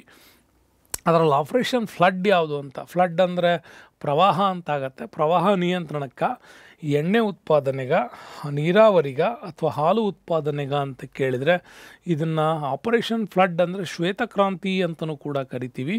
ಹಾಗಾಗಿ ಅದು ವರ್ಗೀಸ್ ಕುರಿಯನ್ ಅವ್ರು ಮಾಡಿದಂತಹ ಆನಂದ್ ಮಿಲ್ಕ್ ಡೈರಿಗಳು. ಸೊ ಇವತ್ತು ನಾವೇನು ಅಮೂಲ್ ಅಂತ ಕರಿತೀವಿ, ಅದು ಹಾಲು ಉತ್ಪಾದನೆಗೆ ಸಂಬಂಧಪಟ್ಟದ್ದು. ಗುಜರಾತಲ್ಲಿ ನಡೆದಂತಹ ದೊಡ್ಡ ಕ್ರಾಂತಿನೇ ವರ್ಗೀಸ್ ಕುರಿಯನ್ ಅವರು ಮಾಡಿರ್ತಕ್ಕಂಥದ್ದು. ಈ ಥರದ ಅನೇಕ ಕ್ರಾಂತಿಗಳು ನಮ್ಮಲ್ಲಿ ನಡೆದೋಗಿದೆ. ನೋಡಿ, ನಮ್ಮಲ್ಲಿ ಬ್ಲ್ಯಾಕ್ ರೆವಲ್ಯೂಷನ್ಸ್ ಅಂತ ಕರಿತೀವಿ. ಓಕೆ, ಯಾವುದು ಬ್ಲ್ಯಾಕ್ ರೆವಲ್ಯೂಷನ್ಸ್ ಅಂತ ಕರಿತೀವಿ. ಬ್ಲ್ಯಾಕ್ ಕಪ್ಪು ಅಂದರೆ ಅದು ಪೆಟ್ರೋಲಿಯಂಗೆ ಸಂಬಂಧಪಟ್ಟದ್ದು. ಓಕೆ, ಇನ್ನು ಬ್ಲೂ ರೆವಲ್ಯೂಷನ್ಸ್ ಅಂತ ಕರಿತೀವಿ. ಬ್ಲೂ ಅಂದರೆ ಅದು ಸಾಗರ, ಅದನ್ನು ನೀಲಿ ಕ್ರಾಂತಿ ಅಂತಲೂ ಕೂಡ ಕರೀತಾರೆ. ಓಕೆ, ನೀಲಿ ಕ್ರಾಂತಿ ಅಂತಲೂ ಕೂಡ ಕರಿತೀವಿ. ಇನ್ನು ಬ್ರೌನ್ ಅಂತ ಕರಿತೀವಿ. ಬ್ರೌನ್ ಅಂತ ಕೂಡ ಕರೆಯೋದು ಕಂದು ಕ್ರಾಂತಿ ಅಂತ ಕರಿತೀವಿ. ಸೊ ಕಂದು ಕ್ರಾಂತಿ ಸಂಬಂಧಪಟ್ಟದ್ದು ಚರ್ಮೋದ್ಯಗಳ ಅಭಿವೃದ್ಧಿಗಾಗಿ. ಇನ್ನು ಗೋಲ್ಡನ್ ರೆವಲ್ಯೂಷನ್ಸ್ ಅಂತ ಕರಿತೀವಿ. ನಮ್ಮ ಭಾರತದಲ್ಲಿ ಅದನ್ನು ಸುವರ್ಣ ಕ್ರಾಂತಿ ಅಂತಲೂ ಕೂಡ ಕರೀತಾರೆ. ಗೋಲ್ಡನ್ ರೆವಲ್ಯೂಷನ್ಸ್ ಅಥವಾ ಸುವರ್ಣ ಕ್ರಾಂತಿ ಅಂತ ಕರಿತೀವಿ. ಅದು ಫ್ರೂಟ್ಸ್ ಮತ್ತು ಹಣ್ಣುಗಳ ಉತ್ಪಾದನೆಯಲ್ಲಿ, ಅಂದರೆ ಹೆಚ್ಚು ಕಡಿಮೆ ಸುವರ್ಣ ಕ್ರಾಂತಿ ನಡೆಯೋದು ತೋಟಗಾರಿಕೆ ವಿಚಾರದಲ್ಲಿ. ಓಕೆ, ತೋಟಗಾರಿಕೆಯಲ್ಲಿ ಬಹುದೊಡ್ಡ ಸಾಧನೆಗಳನ್ನು ಮಾಡಬೇಕು ಅನ್ನೋ ಕಾರಣಕ್ಕೋಸ್ಕರ, ಜೊತೆಗೆ ಜೇನು ಅಭಿವೃದ್ಧಿಗಾಗಿಯೂ ಕೂಡ ನಡೆಯುತ್ತೆ. ಇನ್ನು ಗ್ರೀನ್ ರೆವಲ್ಯೂಷನ್ಸ್ ಮಾಮೂಲಿ, ಇದು ಹಸಿರು ಕ್ರಾಂತಿ ಅಂತ ಏನು ಕರಿತೀವಿ ಅದು. ಇನ್ನು ಗ್ರೇ ರೆವಲ್ಯೂಷನ್ ಅಂತ ಕರಿತೀವಿ. ಓಕೆ, ಬೂದು ಬಣ್ಣ ಅಂತ, ಬೂದು ಕ್ರಾಂತಿ ಅಂತ. ಬೂದು ಕ್ರಾಂತಿ ಅಂತಂದರೆ ಗೊಬ್ಬರಗಳ ಒಂದು ಅಭಿವೃದ್ಧಿಯನ್ನು ಮಾಡ್ತಕ್ಕಂಥದ್ದು. ನೆಕ್ಸ್ಟು ಪಿಂಕ್ ರೆವಲ್ಯೂಷನ್ಸ್ ಅಂತ ಕರೀತಾರೆ. ಪಿಂಕ್ ಆನಿಯನ್, ಈರುಳ್ಳಿಗೆ ಒಂದು ಅದ್ಭುತವಾಗಿರ್ತಕ್ಕಂಥ ಬೆಳವಣಿಗೆಗಳನ್ನು ಮಾಡಬೇಕು ಅಂಥೇಳಿ ಅದು ಪಿಂಕ್ ರೆವಲ್ಯೂಷನ್. ರೆಡ್ ರೆವಲ್ಯೂಷನ್ ಸಂಬಂಧಪಟ್ಟದ್ದು ಎರಡಕ್ಕೆ. ಕೆಂಪು ಕ್ರಾಂತಿ ನಡೆಯೋದು ಒಂದು ಮಾಂಸಗಳ ಉತ್ಪಾದನೆ, ಮತ್ತೊಂದು ಟೊಮ್ಯಾಟೊ, ಇವೆರಡುಗಳಲ್ಲಿ ಬದಲಾವಣೆ ತರೋದೇ ರೆಡ್ ರೆವಲ್ಯೂಷನ್. ಇನ್ನು ಬೆಳ್ಳಿ ಕ್ರಾಂತಿ ಅಂತ ಕರಿತೀವಿ. ಸಿಲ್ವರ್ ಎರಡು ಉದ್ದೇಶಕ್ಕೆ ನಡೆಯುತ್ತೆ. ಒಂದು ಎಗ್ ಅಂದರೆ ಮೊಟ್ಟೆಗಳ ಉತ್ಪಾದನೆಯಲ್ಲಿ ಬೆಳ್ಳಿ ಕ್ರಾಂತಿ, ಜೊತೆಗೆ ಪೌಲ್ಟ್ರಿ ಡೆವಲಪ್ಮೆಂಟ್ಸ್ಗೂ ಕೂಡ ನಡೆಯುತ್ತೆ. ಇನ್ನು ವೈಟ್ ರೆವಲ್ಯೂಷನ್ಸ್ ನಾವು ಹೇಳ್ದಂಗೆ ಶ್ವೇತ ಕ್ರಾಂತಿ, ಅದು ಮಿಲ್ಕ್ ಮತ್ತು ಡೈರಿ ಉತ್ಪನ್ನಗಳು. ಇನ್ನು ಎಲ್ಲೋ ಹಳದಿ ಅಂತ ಬಂದರೆ ಅದು ಆಯಿಲ್ ಸೀಡ್ಸ್, ಅಂದರೆ ಎಣ್ಣೆ ಕಾಳುಗಳ ಉತ್ಪಾದನೆಯೆಲ್ಲ ಡೆವಲಪ್ಮೆಂಟ್ ಮಾಡೋದು. ಇದಿಷ್ಟು ಕೂಡ ನಮಗೆ ಅಗ್ರಿಕಲ್ಚರಲ್ ರೆವಲ್ಯೂಷನ್ಸಲ್ಲಿ ಬಂದಂತಹ ಭಾಳ ಅತ್ಯುತ್ತಮವಾದಂಥ ಕ್ರಾಂತಿಗಳು. ಈ ಕ್ರಾಂತಿ ಯಾವಾಗೂ ಕೇಳ್ತಾ ಇರ್ತಾನೆ ವಿತ್ ಕಲ್ಲರು, ಪಿಕ್ಚರ್ಸು, ಹಾಗೆ ಇದನ್ನು ಕೂಡ ಕೊಟ್ಟಿದ್ದೀನಿ. ಇದನ್ನೊಂದು ಸಾರಿ ನೀವು ನೋಡ್ಕೊಳ್ಬೇಕು ಕ್ರಾಂತಿಗಳ ಜೊತೆಗೆ. ನೆಕ್ಸ್ಟ್ ಬರೋಣ, ಇನ್ನೊಂದು ಇಂಪಾರ್ಟೆಂಟ್ ಕ್ವಶನ್ಸ್. 147, 147ನೇ ಪ್ರಶ್ನೆ. ಗೌರ್ಮೆಂಟ್ ಬ್ರಾಹ್ಮಣ ಅಂತ ಒಂದು ಪುಸ್ತಕ ಇದೆ. ಇದು ಗೌರ್ನಮೆಂಟ್ ಬ್ರಾಹ್ಮಣ, ಇದು ಯಾರ ಆತ್ಮಕಥೆ? ಭಾಳಷ್ಟು ಆತ್ಮಕಥೆಗಳ ಮೇಲೆ ಒಂದು ಪ್ರಶ್ನೆಗಳು ಯಾವಾಗೂ ಇರುತ್ತೆ ಕನ್ನಡ ಸಾಹಿತ್ಯ ಚರಿತ್ರೆಗೆ ಸಂಬಂಧಪಟ್ಟಂಗೆ. ಹಾಗಾಗಿ ಗೌರ್ಮೆಂಟ್ ಬ್ರಾಹ್ಮಣ ಯಾರ್ದು? ಚೆನ್ನಣ್ಣ ವಾಲಿಕರ್, ಮಾಲಗೆತ್ತಿ, ಸಿದ್ಧಲಿಂಗಯ್ಯ, ದೇವನೂರು ಮಹಾದೇವ ಅಂತ 4 ಜನರ ಹೆಸರನ್ನು ಕೊಡಲಾಗಿದೆ. ಯಾರ್ದು ಅಂತ ಕೂಡ ನೀವು ಕನ್ನಡ ಸಾಹಿತ್ಯ ಚರಿತ್ರೆ ಓದಿದಾಗ ನಿಮಗಿದು ಅರ್ಥ ಆಗತ್ತೆ. ಸೊ ಹಾಗಾಗಿ ಗೌರ್ನಮೆಂಟ್ ಬ್ರಾಹ್ಮಣ ಅಂತಕ್ಕಂಥದ್ದು ಅರವಿಂದ್ ಮಾಲಗಿತ್ತಿ ಅವರ ಒಂದು ಅದ್ಭುತವಾಗಿರ್ತಕ್ಕಂಥ ಆತ್ಮಕಥೆ, ಆಟೋಬಯೋಗ್ರಫಿ. ಇನ್ನು ಚೆನ್ನಣ್ಣ ವಾಲಿಕರ್ ಅವ್ರದ್ದು ಶ್ರೇಷ್ಠ ಕೃತಿ ಇದು. ಅವ್ರದ್ದು ಆತ್ಮಕಥೆ ಅಲ್ಲ, ಶ್ರೇಷ್ಠ ಕೃತಿ ಬರುತ್ತೆ, ಅದು ಯೋಮ ಯೋಮ ಅನ್ನುವಂಥದ್ದು. ಇನ್ನು ಸಿದ್ಧಲಿಂಗಯ್ಯ ಅವ್ರದ್ದು ಊರು ಕೇರಿ ಅಂತ ಬರುತ್ತೆ, ಇದು ವೆರಿ ಇಂಪಾರ್ಟೆಂಟು. ಇನ್ನು ದೇವನೂರು ಮಹಾದೇವ ಅವ್ರದ್ದು ಒಡಲಾಳ, ಸೊ ಕುಸುಮ ಬಾಲೆ ಭಾಳಷ್ಟು ಇಂಪಾರ್ಟೆಂಟು, ಎದೆಗೆ ಬಿದ್ದ ಅಕ್ಷರ. ಸೊ ಇವೆಲ್ಲ ಇಂಪಾರ್ಟೆಂಟ್ ಆಗಿರ್ತಕ್ಕಂತಹ ಒಂದಿಷ್ಟು ಅತ್ಯುತ್ತಮವಾಗಿರ್ತಕ್ಕಂಥ ಎದೆಗೆ ಬಿದ್ದ ಅಕ್ಷರ, ಒಡಲಾಳ, ಕುಸುಮ ಬಾಲೆ, ಇವೆಲ್ಲ ದೇವನೂರು ಮಹಾದೇವ ಅವರು ಬರೆದಿರ್ತಕ್ಕಂಥದ್ದು. ಇನ್ನು ಭಾಳಷ್ಟು ಜನರದ್ದು ಈ ಥರದ ಅನೇಕ ಕೃತಿಗಳನ್ನು ನೋಡಿದ್ದಾರೆ. ಕುವೆಂಪು ಅವ್ರದ್ದು ಯಾವಾಗಲೂ ಕೂಡ ನೆನಪಿನ ದೋಣಿಯಲ್ಲಿ ಭಾಳಷ್ಟು ಸಾರಿ ಎಕ್ಸಾಮ್ಗೆ ಕೇಳಿರ್ತಕ್ಕಂಥದ್ದಿದು. ಇನ್ನು ದ ರಾ ಬೇಂದ್ರೆ ಅವ್ರದ್ದು ನಡೆದು ಬಂದ ದಾರಿ. ಇನ್ನು ಮಸ್ತಿ ಕನ್ನಡದ ಆಸ್ತಿ, ಇವ್ರದ್ದು ನಾವು ಭಾವ ಹರಿತೀವಿ. ದೇ ಜವಾಬ್ದು ಹೋರಾಟದ ಬದುಕು ಅಂತ ಬರುತ್ತೆ. ಎನ್ ಮೂರ್ತಿರಾವ್ ಅವ್ರದ್ದು ಸಂಜೆ ಗಣ್ಣಿನ ಹಿನ್ನೋಟ ಅಂತ, ಇದು ಕೂಡ ಒಂದು ಅತ್ಯುತ್ತಮವಾಗಿರೋದು. ಆನಾ ಕೃಷ್ಣರಾಯರದು ಬರಹಗಾರರ ಬದುಕು. ಇನ್ನು ರಂಶಿ ಮುಗುಳಿ ಅವ್ರದ್ದು ಜೀವನ ರಸಿಕ ಅಂತ ಕರಿತೀವಿ. ರಂಶಿ ಮುಗುಳಿ ಅವ್ರದ್ದು ಜೀವನ ರಸಿಕ ಅಂತ ಕರಿತೀವಿ, ಅದು ಕೂಡ ಅತ್ಯುತ್ತಮವಾಗಿರ್ತಕ್ಕಂಥದ್ದೇ. ಅದು ಬಿಟ್ಟರೆ ಎಸ್ ಎಲ್ ಭೈರಪ್ಪ ಅವ್ರದ್ದು ನಾವು ಕಳೆದ ಕ್ಲಾಸಲ್ಲಿ ಕೂಡ ಮಾತಾಡಿದ್ವಲ್ಲ, ಎಸ್ ಎಲ್ ಭೈರಪ್ಪ ಅವ್ರದ್ದು ಕೇಂದ್ರ ಸಾಹಿತ್ಯ ಅಕಾಡೆಮಿಯಲ್ಲಿ ಸರಸ್ವತಿ ಸಮ್ಮಾನಲ್ಲಿ ಮಂದ್ರ ಬಗ್ಗೆ ಮಾತಾಡ್ತೀವಿ. ಹಾಗೆ ಅವ್ರದ್ದು ಬಿತ್ತಿ ಕೂಡ ಆತ್ಮಚರಿತ್ರೆ ಭಾಳ ಇಂಪಾರ್ಟೆಂಟ್ ಇದೆ. ಇನ್ನು ಸಿದ್ಧಲಿಂಗಯ್ಯ ಅವ್ರದ್ದು ಊರು ಕೇರಿ. ತ ಶು ಶಾಮರಾಯ ಅವ್ರದ್ದು 3 ತಲೆಮಾರು ಅಂತ. ಜಿ ಪಿ ರಾಜರತ್ನಂ ನಿಮಗೆ ಗೊತ್ತಿದ್ದೇ ಇದೆ, ಬಹಳ ಅದ್ಭುತವಾಗಿರ್ತಕ್ಕಂತಹ ಕನ್ನಡದ ಭಗವದ್ಗೀತೆ ಅಂತ ಕರಿತೀವಲ್ಲ, ಅದನ್ನು ಬರೆದವ್ರು ಇವರೇನೆ. ಅದರಲ್ಲಿ ನಿರ್ಭಯಾಗ್ರಫಿ ಅಂತ ಕರಿತೀವಿ. ಇನ್ನು ಗುಬ್ಬಿ ವೀರಣ್ಣ ಅವ್ರದ್ದು ಕಲೆಯ ಕಾಯಕ ಅಂಥೇಳಿ. ಇನ್ನು ಕಡದಾಳ್ ಮಂಜಪ್ಪ ಅವ್ರದ್ದು ನನಸಾಗದ ಕನಸು ಅಂಥೇಳಿ. ಇನ್ನು ಕಯ್ಯಾರ ಕಿನ್ನಣ್ಣರೈ ಅವ್ರದ್ದು ದುಡಿತವೇ ನನ್ನ ಬದುಕು ಅಂಥೇಳಿ ಬರೆದಿರ್ತಕ್ಕಂಥ. ಇವೆಲ್ಲ ಒಂದಿಷ್ಟು ಮಟ್ಟಿಗೆ ಕನ್ನಡ ಸಾಹಿತ್ಯದಲ್ಲಿ ಅವಾಗವಾಗ ಕೇಳ್ತಕ್ಕಂಥ ಪ್ರಶ್ನೆಗಳು. ಓಕೆ, ಸೊ ನೆಕ್ಸ್ಟ್ ಬರೋಣ. ಒಳ್ಳೆ ಪ್ರಶ್ನೆ. Man eaters Kumaon. Man eaters Kumaon ಅಂತ, ಕುಮಾವೂನ್ ಕಣಿವೆಯಲ್ಲಿ ಜೀವಭಕ್ಷಕಗಳು ಅಂತ ಕನ್ನಡ ನೀವು ಹೆಂಗಾರು ಟ್ರಾನ್ಸ್ಲೇಟ್ ಮಾಡ್ಬೋದು. ಅಂಥ ಕೃತಿಯ ಕರ್ತರು ಯಾರು ಅಂತ, ರಸ್ಕಿನ್ ಬಾಲ್ಡ್, ಆಮೇಲೆ Gerald Durrell, Charles Dickens, Jim Corbett. Okay, ಭಾರತದಲ್ಲಿ ಮೊಟ್ಟ ಮೊದಲ ರಾಷ್ಟ್ರೀಯ ಉದ್ಯಾನವನವನ್ನು ಕ್ರಿಯೇಟ್ ಮಾಡೋದಕ್ಕೆ ಈ ಪುಸ್ತಕ ಭಾಳ ದೊಡ್ಡ ಮಟ್ಟದಲ್ಲಿ ಕೆಲಸ ಮಾಡ್ತು. ಅದನ್ನು 1944 ಬರೆದಂಥ ಪುಸ್ತಕ ಅದೇ gym Corbett. Okay, Jim Corbett ರಾಷ್ಟ್ರೀಯ ಉದ್ಯಾನವನ ಏನು ನಾವು ಉತ್ತರಾಖಂಡಲ್ಲಿ ನೋಡ್ತೀವಲ್ವ, ಅದು ಭಾಳ ದೊಡ್ಡ ಮಟ್ಟದ ಅತ್ಯುತ್ತಮ ರಾಷ್ಟ್ರೀಯ ಉದ್ಯಾನವನ ಆಗೋದಕ್ಕೆ ಈ ಪುಸ್ತಕದಲ್ಲಿ ಬರೆದಂಥ ಮಾಹಿತಿಗಳು ಮತ್ತು ಇದನ್ನು ಸಂರಕ್ಷಿತ ಅರಣ್ಯ ವಲಯವನ್ನು ಮಾಡಿದ್ದು. ಆಮೇಲೆ ಬೇಸಿಗೆಯ ಒಂದು ರಾಜಧಾನಿಯನ್ನಾಗಿ ಬ್ರಿಟಿಷರು ಇದನ್ನು ಆಯ್ಕೆ ಮಾಡ್ಕೊಂಡಿದ್ದು, ಒಂದು ತಪ್ಪಲು ಪ್ರದೇಶದಲ್ಲಿ ತಮ್ಮ ಆಡಳಿತ ಕೇಂದ್ರಗಳನ್ನು ಶಿಫ್ಟ್ ಮಾಡಿದ್ದು, ಅದೆಲ್ಲದೂ ಕೂಡ ಇಲ್ಲಿ ವೆರಿ ಇಂಪಾರ್ಟೆಂಟ್ ಆಗುತ್ತೆ. ಯಾವುದಕ್ಕೆ? ಜಿಮ್ ಕಾರ್ಬೆಟ್ಗೆ. ಹಾಗಾಗಿ ಜಿಮ್ ಕಾರ್ಬೆಟ್ನವರು ಬರೆದಂಥ ಪುಸ್ತಕವೇ ಮ್ಯಾನ್ ಈಟರ್ಸ್ ಆಫ್ ಕುಮಾವೂನ್ ಅಂತ ಕೂಡ ಅದನ್ನು ಕರಿತೀವಿ. ಸೊ 149, 149ನೇ ಪ್ರಶ್ನೆಗೆ ಬರೋಣ. 149ನೇ ಪ್ರಶ್ನೆ ವೆರಿ ಇಂಪಾರ್ಟೆಂಟ್ ಕ್ವಶನ್ಸ್. ಇದು ಏನಿದೆ ನೋಡೋಣ ಕ್ವಶನ್ಸಲ್ಲಿ. ಕ್ವಶನ್ಸ್ ನೋಡಿ, ಈ ಕೆಳಗಿನವರುಗಳಲ್ಲಿ ಯಾರನ್ನು ಕ್ರೀಡಾ ತರಬೇತಿಯ ಶ್ರೇಷ್ಠತೆಗಾಗಿ ಪ್ರಶಸ್ತಿಯನ್ನು ನೀಡಲಾಗತ್ತೆ? ಒಳ್ಳೆ ಕೋಚ್ಗೆ ಕೊಡೋ ಒಂದು ಪ್ರಶಸ್ತಿ ಯಾವುದು ಅಂತ, ಕೋಚ್ಗಳಿಗೆ ಅರ್ಜುನ ಅವಾರ್ಡ್, ಏಕಲವ್ಯ, ದ್ರೋಣಾಚಾರ್ಯ, ಧ್ಯಾನ್ ಚಂದ್ ಇದೆ. 4 ಇದೆ: ಅರ್ಜುನ ಅವಾರ್ಡು, ಏಕಲವ್ಯ ಮತ್ತು ದ್ರೋಣಾಚಾರ್ಯ. ಅದಾದ ನಂತರ ನಮಗೆ ಧ್ಯಾನ್ ಚಂದ್ ಪ್ರಶಸ್ತಿ ಅಂತ ನೋಡೋದಾದರೆ ಇಂಪಾರ್ಟೆಂಟು ಕೆಳಗಿನಗಳಲ್ಲಿ ತಮ್ಮ ಕೋಚ್ಗಳಿಗೆ ಕೊಡ್ತಕ್ಕಂಥದ್ದು ದ್ರೋಣಾಚಾರ್ಯ ಪ್ರಶಸ್ತಿ. ಗುರುವನ್ನು ಅತ್ಯುತ್ತಮ ದೊಡ್ಡ ರೂಪದಲ್ಲಿ ನೋಡೋ ಅಂತಾರೆ ನಾವು, ಅದನ್ನಿಲ್ಲಿ ಕೊಡಲಾಗತ್ತೆ. ಈ ಪ್ರಶಸ್ತಿಗಳನ್ನು ನೋಡೋದಾದರೆ ಕರ್ನಾಟಕದಲ್ಲಿ ಇಂಪಾರ್ಟೆಂಟ್ ಆಗುತ್ತೆ. ಮೊದಲಿಗೆ ಇದನ್ನು ರಾಜೀವ್ ಗಾಂಧಿ ಖೇಲ್ ರತ್ನ ಅಂತ ಕರಿತಾ ಇದ್ವಿ. ಈಗ ಅದರ ಹೆಸರನ್ನು ಚೇಂಜ್ ಮಾಡಲಾಯಿತು. 2021ನಲ್ಲಿ ಮೇಜರ್ ಧ್ಯಾನ್ ಚಂದ್ ಖೇಲ್ ರತ್ನ ಅವಾರ್ಡ್ ಅಂತ ಕೂಡ ಮಾಡಿದ್ದಾರೆ. ಈಗ ಮೇಜರ್ ಧ್ಯಾನ್ ಚಂದ್ ಖೇಲ್ ರತ್ನ ಅವಾರ್ಡ್ ಅಂತ ಮಾಡಿದ್ದಾರೆ.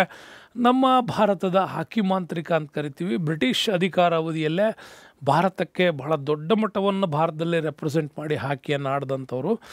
ಭಾರತಕ್ಕೆ ಒಲಿಂಪಿಕ್ಗಳಲ್ಲಿ ಕಂಟಿನ್ಯೂಯಸ್ ಆಗಿ ನೀವು ನೋಡ್ಬೋದು 8 ಗೋಲ್ಡ್ ಮೆಡಲ್ಸ್ ಬರ್ತವೆ.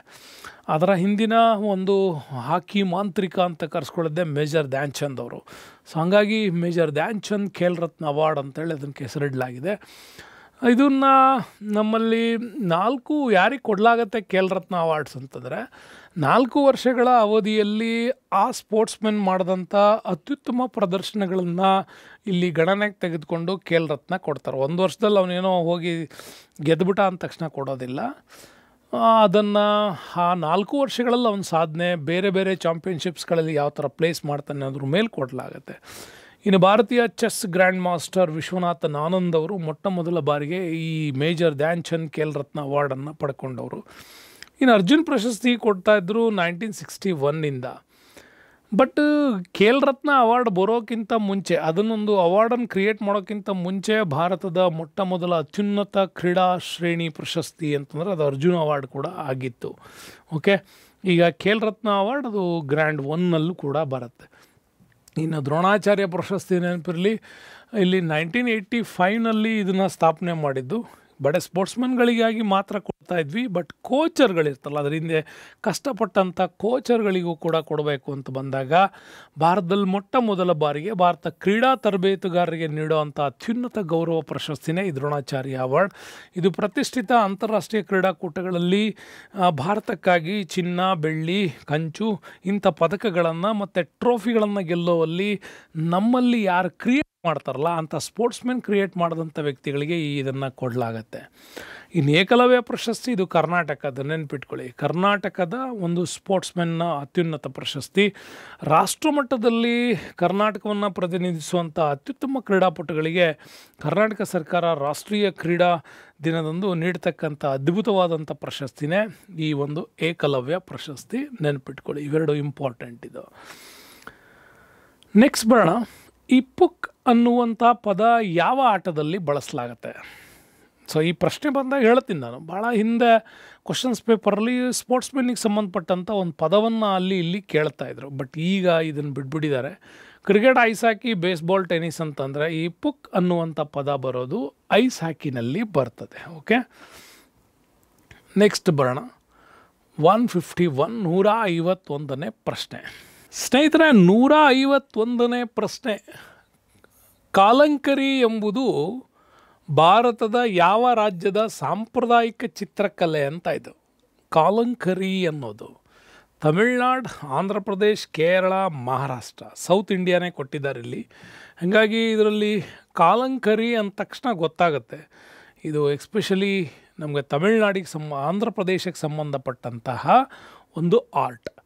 ಎಲ್ಲ ಆರ್ಟ್ಗಳ ಬಗ್ಗೆ ನಿಮಗೆ ನಾನು ಹೇಳೋದಾದರೆ ಯಾವ್ಯಾವ ಸ್ಟೇಟಲ್ಲಿ ಯಾವ್ಯಾವ ಆರ್ಟ್ ತುಂಬ ಫೇಮಸ್ ಆಗುತ್ತೆ ಅಂತ. ಬಟ್ ಇಂಗ್ಲೀಷಲ್ಲೇ ಕೊಟ್ಟಿದ್ದೀನಿ ಇದನ್ನು, ಯಾಕೆಂದರೆ ಕನ್ನಡ ಟ್ರಾನ್ಸ್ಲೇಷನ್ಸ್ ಅಷ್ಟು ಕ್ಲೀನಾಗಿ ಬರ್ತಾ ಇಲ್ಲ. ಇದು ನೀವು ಅದನ್ನು ಇಂಗ್ಲೀಷಲ್ಲೇ ನೆನ್ಪಿಟ್ಕೊಂಡು ಇದನ್ನು ಪ್ರಯತ್ನ ಮಾಡಿ. ರಾಜಸ್ಥಾನ್ ಫಾಡ್ ಪೇಂಟಿಂಗ್ ಅಂತ ಕೂಡ ಕರಿತೀವಿ, ಫಾದ್ ಪೇಂಟಿಂಗ್ ಅಂತ. ನೀವು ಟ್ರಾನ್ಸ್ಲೇಷನ್ಗೆ ಹಾಕಿದರೆ ಫಾದ್ ಅಂತ ಬರ್ತೈತಿ, ಫಾಡ್ ಅಂತ ಬರ್ತೈತಿ, ಅದು ಇರಲಿ, ಫಾಡ್ ಪೇಂಟಿಂಗ್ ಅಂತ. ಪಂಜಾಬ್ ಅವ್ರದ್ದು ಪಂಜಾಬಿ ಕಿಸ್ಸಾ ಆರ್ಟ್ ಅಂತ. ಓಕೆ, ಇದನ್ನು ಕನ್ನಡಕ್ಕೆ ಟ್ರಾನ್ಸ್ಲೇಟ್ ಮಾಡಿದ್ರೆ ಪಂಜಾಬಿ ಕಿಸ್ ಆರ್ಟ್ ಅಂತ ಬರ್ತದೆ. ಅದು ಹಂಗಾಗಲ್ಲ, ಅದಕ್ಕೋಸ್ಕರ ಪಂಜಾಬಿ ಕಿಸ್ಸಾ ಆರ್ಟ್ ಅಂತೇಳಿ ಕರಿತೀವಿ. ಹಿಮಾಚಲ್ ಪ್ರದೇಶದ್ದು ಪಹರಿ ಅಂತ ಕರಿತೀವಿ. ಓಕೆ, ಪಹರಿ ಅನ್ನುವಂಥದ್ದು ಹಿಮಾಚಲ್ ಪ್ರದೇಶದ್ದು. ಉತ್ತರ ಪ್ರದೇಶಕ್ಕೆ ಬಂದರೆ ಮೊಘಲ್ ಮಿನಿಯೇಚರ್ ಅಂತ ಕರಿತೀವಿ. ಇದು ಮೊಘಲ್ ಚಿತ್ರಕಲೆಗಳ ಪ್ರಭಾವ ಅದು ಉತ್ತರ ಪ್ರದೇಶದಲ್ಲಿ ಯಾವಾಗಲೂ ಇದೆ. ನಮ್ಮಲ್ಲಿ ಭಾಳ ದೊಡ್ಡ ಮಟ್ಟದಲ್ಲಿ ಬಾಬರ್ನ ಕಾಲದಿಂದ ನೋಡ್ತಾ ಹೋದರೂ ಕೂಡ ಅಲ್ಲಿ ಪೂರ್ತಿ ಈ ಚಿತ್ರಕಲೆ ಬೇಸ್ಮೆಂಟಲ್ಲಿ ಮೊಘಲ್ಸ್ ಪ್ರಭಾವ ಕಾಣಿಸ್ತೀವಿ. ಇನ್ನು ನಮಗೆ ರಾಜಸ್ಥಾನದಲ್ಲೇ ಇನ್ನೊಂದು ಇಂಪಾರ್ಟೆಂಟು, ನಾವು ಮಂಡಲ ಆರ್ಟ್ ಅಂತ ಕೂಡ ಕರಿತೀವಿ, ಪಹಡ್ ಜೊತೆಗೆ ಮಂಡಲ ಆರ್ಟ್ ಅಂತ. ಇನ್ನು ಕೇರಳ ಬಂದರೆ ಮೃಣಾಲ್ ಪೇಂಟಿಂಗ್ ಅಂತ ಕರಿತೀವಿ. ತಮಿಳ್ನಾಡಿಗೆ ಬಂದರೆ ತಂಜಾವೂರ್ ಪೇಂಟಿಂಗ್ ಅಂತಲೂ ಕೂಡ ಕರಿತೀವಿ, ಅದು ನಮ್ಮಲ್ಲಿ ಬರ್ತಕ್ಕಂಥವು ಇಂಪಾರ್ಟೆಂಟ್. ಇನ್ನು ಆಂಧ್ರ ಪ್ರದೇಶ್ ನೋಡಿ, ಅದು Andhra Pradesh actually English word ಇರೋದು ಕಲ್ಮಾಂಕರಿ ಅಂತ, ಕಲ್ಮಾಂಕರಿ ಹೋಗಿ ಕಾಲಂಕರಿ ಅಂತ ಆಗೈತದು, ಕಲ್ಮಾಂಕರಿ ಆಗಬೇಕದು. ಕರ್ನಾಟಕದಲ್ಲಿ ಮೈಸೂರು ಪೇಂಟಿಂಗ್ ಅಂತ ಕರಿತೀವಿ.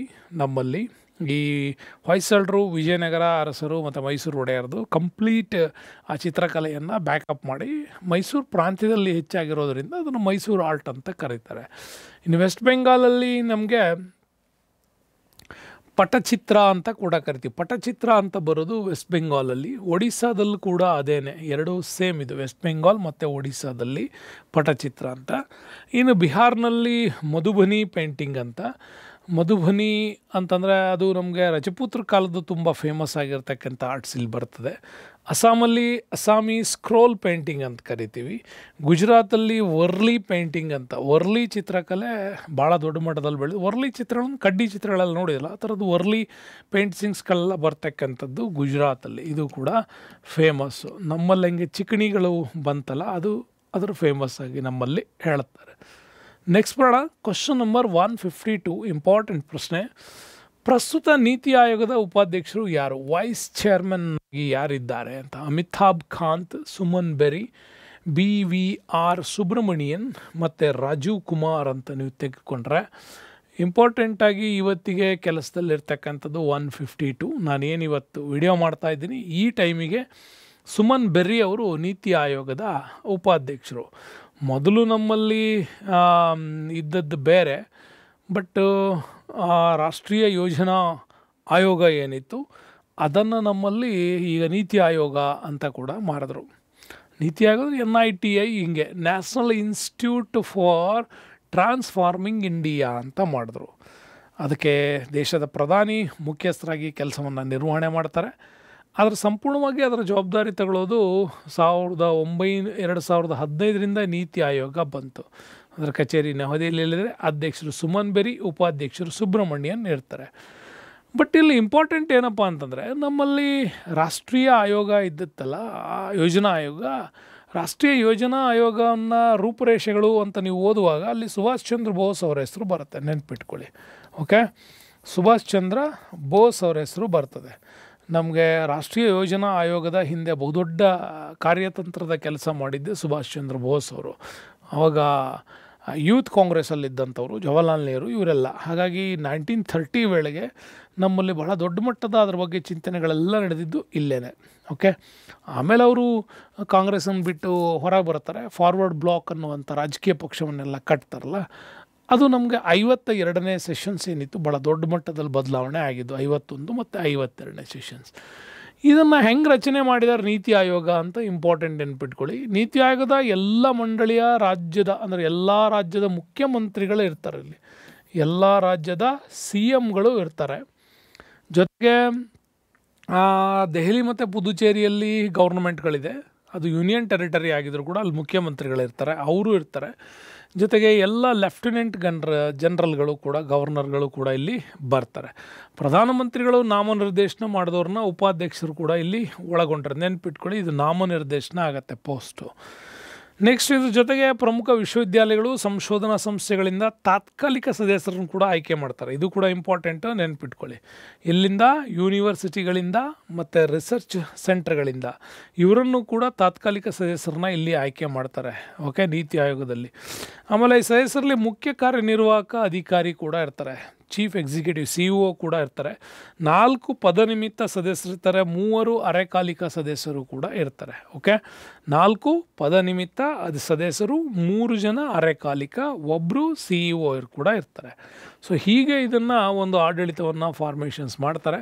ಎಲ್ಲ ರಾಜ್ಯಗಳ ಮುಖ್ಯಮಂತ್ರಿಗಳು, ಯೂನಿಯನ್ ಟೆರಿಟರಿಯ ಮುಖ್ಯಮಂತ್ರಿಗಳು ಮತ್ತು ಯೂನಿಯನ್ ಟೆರಿಟರಿಯ ಲೆಫ್ಟಿನೆಂಟ್ ಗವರ್ನರ್ಗಳು ಮತ್ತು ಅಲ್ಲಿ ಪ್ರಧಾನಮಂತ್ರಿ ನಾಮನಿರ್ದೇಶನ ಮಾಡಿದಂತಹ ಉಪಾಧ್ಯಕ್ಷರು ಕೂಡ, ವೈಸ್ ಚೇರ್ಮನ್ಸ್ ಕೂಡ ಇಲ್ಲಿರ್ತಾರೆ. ಇನ್ನು ವಿಶ್ವವಿದ್ಯಾಲಯಗಳು ಮತ್ತು ರಿಸರ್ಚ್ ಸೆಂಟರ್ಗಳಿಂದನೂ ಕೂಡ ವ್ಯಕ್ತಿಗಳನ್ನು ಆಯ್ಕೆ ಮಾಡ್ತಾರೆ. ಅವರ ಒಂದು ಒಕ್ಕೂಟ ರಚನೆ ಮಾಡುವಾಗ ಈ ಒಂದು ಸಂಸ್ಥೆಗಳಿಂದ ಸದಸ್ಯರನ್ನ ತಾತ್ಕಾಲಿಕವಾಗಿ ಆಯ್ಕೆ ಮಾಡೋದು. ಜೊತೆಗೆ ನಿಮಗೆ ನಮ್ಮಲ್ಲಿ ವೆರಿ ಇಂಪಾರ್ಟೆಂಟು, ಸದಸ್ಯರಲ್ಲಿ ಮುಖ್ಯ ಕಾರ್ಯನಿರ್ವಹಣಾಧಿಕಾರಿ ಒಬ್ಬರು ಇರ್ತಾರೆ, 4 ಪದನಿಮಿತ್ತ ಸದಸ್ಯರಿರ್ತಾರೆ, 3 ಅರೆಕಾಲಿಕ ಸದಸ್ಯರು ಇರ್ತಾರೆ. ಅಲ್ಲಿಗೆ 1+4+3 ಇಲ್ಲಿ ಯಾವಾಗಲೂ ಕೂಡ ನಮಗೆ ಇರ್ತದೆ. 1+4+3 ಇರ್ತಾರೆ. ಹಿಂಗೆ ನಮ್ಮಲ್ಲಿ ಈ ಒಂದು ಕೆಲಸ ಮಾಡ್ತಕ್ಕಂಥದ್ದು ಯಾವುದು ನೀತಿ ಆಯೋಗ. ನೆಕ್ಸ್ಟ್ ಮಾಡೋಣ. ಪ್ರಸ್ತುತ ಇಸ್ರೋದ ಮುಖ್ಯಸ್ಥರು ಯಾರು ಅಂತ. ಎಸ್ ಕಿರಣ್ ಕುಮಾರ್, ಕೆ ಶಿವನ್, ಎಸ್ ಸೋಮನಾಥನ್, ವಿ ನಾರಾಯಣನ್ ಅಂತಿದೆ. ಚಂದ್ರಯಾನ್ ಮಾಡೋ ಸಂದರ್ಭದಲ್ಲಿ ತುಂಬ ಫೇಮಸ್ ಹೆಸರು ನಮಗೆ ಬರ್ತಾ ಇತ್ತದು ಸೋಮನಾಥನ್. ಚಂದ್ರಯಾನ್ ಫೇಲ್ಯೂರ್ ಆದಾಗಲೂ ಕೂಡ ಹೆಸರು ಬರ್ತಾ ಇತ್ತು ಶಿವನ್ ಅವ್ರದ್ದು. ಆಮೇಲೆ ಎಸ್ ಕಿರಣ್ ಕುಮಾರ್ ಅವ್ರದ್ದು ಕೂಡ GSLV PSLV ಇಂದಿನ ಶಕ್ತಿಗಳಾಗಿ. ಸೊ ಅಟ್ ಪ್ರೆಸೆಂಟ್ ಯಾರಿದ್ದಾರೆ ಅಂತ ನೀವು ನೋಡೋದಾದರೆ, ಇವತ್ತು ನಾನೇನು ವಿಡಿಯೋ ಮಾಡ್ತಾ ಇದ್ದೀನಿ ಈ ಕಾಲಕ್ಕೆ ನಾವು ನೋಡಿದ್ರೆ 2025 ಮಾರ್ಚ್ಗೆ ವಿ ನಾರಾಯಣನ್ ಅವರು ಇಸ್ರೋದ ಮುಖ್ಯಸ್ಥರು ಆಗಿದ್ದರು. ಓಕೆ, ಇಸ್ರೋದ ಮುಖ್ಯಸ್ಥರಾಗಿ ವಿ ನಾರಾಯಣನ್ ಕೂಡ ಇದ್ದಾರೆ. ಭಾರತದ ಒಂದು ಅಂತರಿಕ್ಷ ಸಂಶೋಧನಾ ಸಂಸ್ಥೆ ಇದು. ಅದರ ಮುಖ್ಯ ಕಚೇರಿ ಇರೋದು ಬೆಂಗಳೂರಲ್ಲೇ. ಸುಮಾರು 17,000 ಕೆಲಸಗಾರರನ್ನ ಹೊಂದಿರತಕ್ಕಂಥದ್ದಿದು. ಇಸ್ರೋದಲ್ಲಿ ಕೇಂದ್ರಗಳು ಬಂದರೆ ಬೆಂಗಳೂರಲ್ಲಿದೆ, ನೆಕ್ಸ್ಟು ತಿರುವನಂತಪುರಂ ಕೇರಳದಲ್ಲಿ ಬರುತ್ತೆ, ಅಹಮದಾಬಾದ್ ಗುಜರಾತಲ್ಲಿದೆ, ಮತ್ತು ಮಹೇಂದ್ರಗಿರಿ ತಮಿಳುನಾಡಲ್ಲಿ, ಹಾಸನ ಕರ್ನಾಟಕದಲ್ಲಿ, ಶ್ರೀಹರಿಕೋಟ ಆಂಧ್ರ ಪ್ರದೇಶ, ಇಷ್ಟು ಕಡೆ ನಮ್ಮದು ಇಸ್ರೋದ ಒಂದು ಕೇಂದ್ರಗಳು ಕೂಡ ಇದ್ದಾವೆ. 1969 ಇದು ಸ್ಥಾಪನೆ ಆಗಿತ್ತು. ಇಸ್ರೋ ಸ್ಥಾಪನೆಯಿಂದ ಭಾಳ ದೊಡ್ಡ ಮಟ್ಟದ ಸೈಂಟಿಸ್ಟ್ಗಳ ಕೆಲಸ ಕೂಡ ನಮ್ಮಲ್ಲಾಗಿದೆ. ಹಾಗಾಗಿ ಇಸ್ರೋದ ಮುಖ್ಯ ಉದ್ದೇಶ ಅಂತರಿಕ್ಷ ತಂತ್ರಜ್ಞಾನದ ಶೋಧನೆಯನ್ನು ಮಾಡ್ತಕ್ಕಂಥದ್ದು ಇಲ್ಲಿ ಕಂಡು ಬರ್ತು. ಭಾರತಕ್ಕೆ ಉಪಯೋಗವಾಗ್ತಕ್ಕಂಥದ್ದು ಇದನ್ನು ಮಾಡಬೇಕು ಅನ್ನೋ ಕಾರಣಕ್ಕಾಗಿ. ಇನ್ನು ಇಸ್ರೋ ಸಂಸ್ಥೆ ಉಪಗ್ರಹಗಳಲ್ಲದೇ ಮತ್ತು ಉಪಗ್ರಹ ವಾಹಕಗಳನ್ನು ಕೂಡ ನಮ್ಮಲ್ಲಿ ತಯಾರು ಮಾಡ್ತದೆ ಅದು. ಓಕೆ, ಸ್ಯಾಟಲೈಟ್ಸು ಮತ್ತು ಸ್ಯಾಟಲೈಟ್ಸ್ ಲಾಂಚಿಂಗ್ ವೆಹಿಕಲ್ಸ್ಗಳಂತ ಏನು ಕರಿತೀವಿ ಅದನ್ನು ಕೂಡ ಕ್ರಿಯೇಟ್ ಮಾಡ್ತೀವಿ. 1975 ಭಾರತ ಹರಿಸಿದಂಥ ಮೊಟ್ಟ ಮೊದಲ ಉಪಗ್ರಹ ಆರ್ಯಭಟ, ಅದರ ಉಡಾವಣೆ. ಇನ್ನು 1982 ಇನ್ಸ್ಯಾಟ್ ಸರಣಿ ನಮ್ಮಲ್ಲಿ ಶುರುವಾಯಿತು. ಇವತ್ತು ಇನ್ಸ್ಯಾಟ್ 1, 2, 3 ಹೀಗೆ ಮಾಡ್ತಾ ಬರ್ತಾ ಇದ್ದೀವಿ. ಅದು ಕೂಡ ನಮ್ಮಲ್ಲಿ ಕಂಡು ಬಂದಂಥ ಭಾಳ ಮುಖ್ಯವಾಗಿರ್ತಕ್ಕಂಥ ತಾಂತ್ರಿಕ ಡೆವಲಪ್ಮೆಂಟ್ಸ್. ಓಕೆ, ನೆಕ್ಸ್ಟ್ ಬರೋಣ. Question number 154. 2025ರ 76ನೇ ಗಣರಾಜ್ಯೋತ್ಸವ ನಡೀತು ಮೊನ್ನೆ. ಅದರ ಅತಿಥಿ ಯಾವ ದೇಶದವರು ಅಂತ ಕೇಳ್ತಾರೆ. Nepal, Indonesia, Sri Lanka, then Maldives. ಪ್ರತಿ ವರ್ಷ 26 ಜನವರಿಗೆ ನಮ್ಮ ದೇಶದ ಗಣರಾಜ್ಯೋತ್ಸವ ನಡೆಯುವಾಗ ವಿದೇಶದ ಮುಖ್ಯ ಅತಿಥಿಯನ್ನು ಕರೆಸಲಾಗುತ್ತೆ. ಈ ವರ್ಷ ನಮ್ಮಲ್ಲಿ ಕರೆಸಿದ್ದು ಗಣರಾಜ್ಯೋತ್ಸವದ ಅತಿಥಿಯಾಗಿ ಬಂದವರು ಇಂಡೋನೇಷ್ಯಾದವರು. ಓಕೆ, ಇಂಡೋನೇಷ್ಯಾದಲ್ಲಿ ಬಂದಂಥವ್ರು ಪ್ರಭಾವೋ ಸುಬಿಯಂಟೋ ಅಂತೇನು ಕರಿತೀವಿ, ಇವ್ರನ್ನ ಇಲ್ಲಿ ಭಾರತದ ಗಣರಾಜ್ಯೋತ್ಸವದ ಮುಖ್ಯ ಅತಿಥಿಯಾಗಿ ಕೂಡ ಕರೆಸಲಾಗಿತ್ತು. ಅದು ನಿಮಗೆ ಚೆನ್ನಾಗಿ ತಿಳ್ಕೋಬೇಕು. ಇಂಡೋನೇಷ್ಯಾ ಅಂತಕ್ಕಂಥದ್ದು ಒಂದು ಬಹುದೊಡ್ಡ ದ್ವೀಪ ಸಮೂಹ. ಓಕೆ, ಇದನ್ನು ಮೊದಲು ಈಸ್ಟ್ ಇಂಡೀಸ್ ಅಂತ ಕರೀತಾಯಿದ್ರು. ಓಕೆ, ಇದನ್ನು ಮೊದಲು ಈಸ್ಟ್ ಇಂಡೀಸ್ ಅಂತ ಕರೀತಾಯಿದ್ರು. ಮತ್ತು ಆ ಕಡೆ ವೆಸ್ಟ್ ಇಂಡೀಸ್ ಅಂತ ಕರಿತೀವಿ. ಓಕೆ, ಅದು ಕೆರೇಬಿಯನ್ ದ್ವೀಪಗಳು ಏನು ಬರ್ತಾವಲ್ಲ, ಓಕೆ, ಈ ಕೆರೇಬಿಯನ್ ದ್ವೀಪಗಳನ್ನು ವೆಸ್ಟ್ ಇಂಡೀಸ್ ಅಂತ ಕರಿತೀವಿ. ಇದನ್ನು ಈಸ್ಟ್ ಇಂಡೀಸ್ ಅಂತ ಕರಿತೀವಿ. ಕಾರಣ ಅಂದರೆ ಇದು ಎರಡಕ್ಕೂ ಭಾರತ ಇಲ್ಲಿ ವೆರಿ ಇಂಪಾರ್ಟೆಂಟ್. ಭಾರತದ ವೆಸ್ಟಿಗಿದಿರೋದು, ಇದು ಈಸ್ಟಿಗಿರೋದು. ಓಕೆ, ಈ ಈಸ್ಟ್ ಇಂಡೀಸ್ ಅಂತ ಏನು ಕರಿತೀವಿ, ಇಲ್ಲಿ ನಮಗೆ ನೋಡಿ ವಿಯೆಟ್ನಾಂ, ಇಲ್ಲಿ ಥಾಯ್ಲ್ಯಾಂಡ್ ದೇಶ ಬರ್ತದೆ, ಥಾಯ್ಲ್ಯಾಂಡ್, ಫಿಲಿಪೈನ್ಸ್ ಬರ್ತವೆ, ಆಮೇಲೆ ನಿಮಗೆ ಕೆಳಗಡೆ ಆಸ್ಟ್ರೇಲಿಯಾ ಬರ್ತದೆ. ಓಕೆ, ಈ ಒಂದು ಥಾಯ್ಲ್ಯಾಂಡು, ಫಿಲಿಪೈನ್ಸು, ಅಲ್ಲಿ ಮೇಲೆ ಹೋದರೆ ನಮಗೆ ಇದು ಜಪಾನ್ ಭಾಗ, ಇನ್ನು ಕೆಳಗಡೆ ಆಸ್ಟ್ರೇಲಿಯಾ, ಇವುಗಳ ಮಧ್ಯದಲ್ಲಿ ಸಿಗುವಂತಹ ಬೃಹತ್ ದ್ವೀಪ ಸಮೂಹವೇ ಈ ಒಂದು ಇಂಡೋನೇಷ್ಯಾ. ಓಕೆ, ಇಲ್ಲಿ ಬರ್ತಕ್ಕಂತಹ ಇಂಪಾರ್ಟೆಂಟ್ ದ್ವೀಪ ಸಮೂಹ ಇದು. ಇದನ್ನು ನಾವು ಇಂಡೋನೇಷ್ಯಾ ಅಂತ ಕೂಡ ಕರಿತೀವಿ. ಅದರಲ್ಲಿ ನಿಮಗೆ ಮಲೇಷ್ಯಾದ ಬ್ರೂನೈಗಳು, Malaysia, Singapore, Jakarta, East Timor, Papua New Guinea ಇವೆಲ್ಲದನ್ನು ಒಳಗೊಂಡಂತೆ ಜಕಾರ್ತವನ್ನು ರಾಜಧಾನಿಯನ್ನಾಗಿ ಮಾಡಿಕೊಂಡು ಅವರು ಮಾಡ್ತಾಯಿದ್ರು. ಬಟ್ ಇತ್ತೀಚೆಗೆ ಜಕಾರ್ತಾ ರಾಜಧಾನಿಯನ್ನು ಕೂಡ ಬದಲಾಯಿಸಿದ್ದಾರೆ.